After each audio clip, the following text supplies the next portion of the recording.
Uang beredar saat ini hanya 44% dari GDP nasional dan ini berbahaya dari kacamata orang yang mengerti ekonomi makro dan mikro di Indonesia. Maaf, informasi seperti ini memang terlihat nyinyir kepada menteri jagoan yang berprestasi internasional. Namun entah mengapa, mungkin karena nggak banyak yang paham ilmu ekonomi, maka melihat data seperti ini yang tidak membuat ekonomi bergerak ini saat ini terlihat biasa saja. Padahal kalau melihat dari indikator ekonomi seperti di awal tadi yang mendapatkan data bahwa uang beredar saat ini hanya 44% dari GDP nasional, ini artinya banyak sektor ekonomi yang sakit keras, sakit kronis. Sayangnya data seperti begini, yaitu yang 44% uang beredar, nggak banyak yang paham cara bacanya bahwa ini berbahaya bagi ekonomi sebuah negara. Malaysia, Filipina, Thailand itu 120%-an uang beredar dibandingkan GDP nasionalnya. Ini sama-sama kena COVID loh ya negaranya. Negara-negara di ASEAN ini dalam 7 tahun terakhir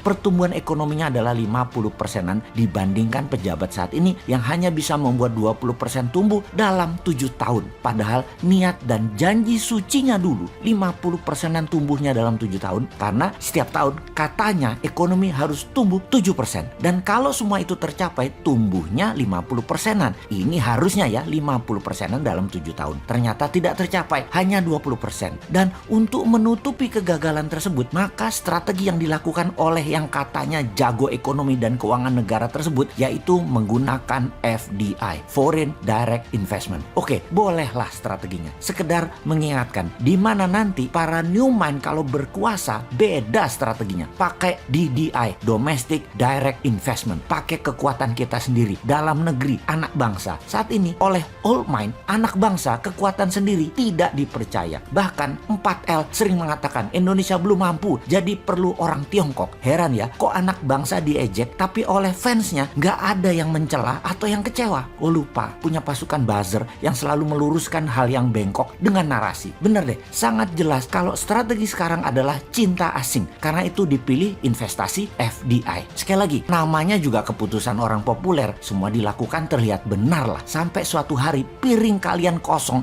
nggak ada lauk yang bisa dimakan. Baru Anda akan percaya ada masalah bernegara ekonominya. Tapi kita ini warga negara yang baik. Kita oke, setuju FDI. Coba sekarang kita kalkulasi strategi FDI itu. Setelah kita hitung FDI dana masuk dibagi jumlah penduduk Indonesia, ternyata di Indonesia hanya dapat $100 per orang FDI-nya. Dibandingkan Singapura tahun lalu, FDI masuk ke Singapura adalah $19.000 per orangnya. Jauh langit dari bumi FDI Indonesia dibandingkan Singapura itu. Oke, kita samakan dengan Vietnam kali ini. Bagaimana? Biar nggak hilang muka tuh pejabat yang sering dapat hadiah dari negara pemberi hutangan. Vietnam ternyata dapatnya $270 per orangnya dari FDI di tahun lalu di 2020. Oke, kita ke Malaysia sekarang. Malaysia, Filipina sama dengan Indonesia. $100. Seneng? Tahu kalau Filipina dan Malaysia sama dengan Indonesia? Seneng ya? Harusnya yang nggak seneng. Old mind seneng. New mind yang nggak seneng lah. Indonesia tuh punya segalanya yang Malaysia dan Filipina nggak punya. Kok hanya dapat $100?